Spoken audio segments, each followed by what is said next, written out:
Arestado ang isang lalaking nagnakaw umano ng mga cellphone at pera sa isang salon sa Pasay City. Ang suspect, nakuhanan pa ng ilang sachet ng hinihinalang shabu.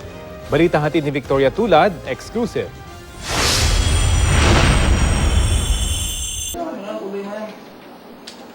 Sa presinto ang bagsak ng 35 taong gulang na si Amin Madale matapos umanong nakawan ng isang salon sa Pasay City kahapon.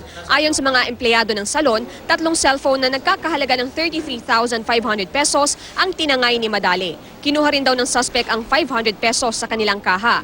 Nakapasok daw ang suspect dahil walang lock ang pinto ng salon. Bagamat hindi mismong nakita ang di umano'y pagnanakaw ni Madale, kumbinsido ang mga nagreklamo na siya ang kumuha ng kanilang mga gamit dahil sa kuha ng CCTV ng barangay. Sa video, makikita ang suspect na lumabas sa bahagi ng gusali kung nasaan ang salon noong oras na posibleng nangyari ang pagnanakaw. Noong zoom in ang kuha sa mukha ng lalaki, natukoy na si Madale ito. Wala namang ibang pumasok that time.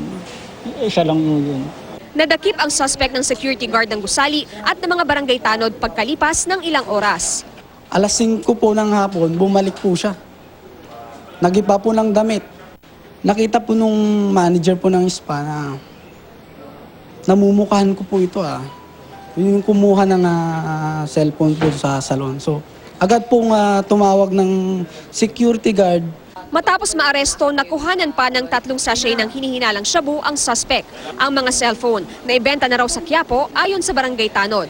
Wala namang kami nakuha doon na cellphone doon sa bag niyang malaki, dala niya.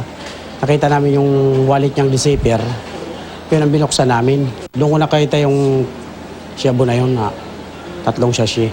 Aminado ang suspect na ilang buwan na siyang gumagamit ng shabu. Kaya nga raw siya naglayas sa kanilang bahay at nagpapalaboy-laboy ay dahil marami ng napatay na drug user sa kanilang lugar. Sinabi rin niya na napadaan siya sa tapat ng salon kahapon ng umaga pero iginiit na hindi siya ang nagnakaw.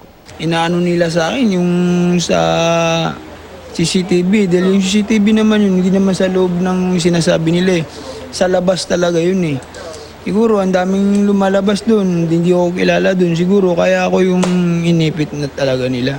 Naharap sa kasong theft at paglabag sa RA 9165 o Comprehensive Dangerous Drugs Act of 2002 ang suspect. Victoria Tulad, GMA News.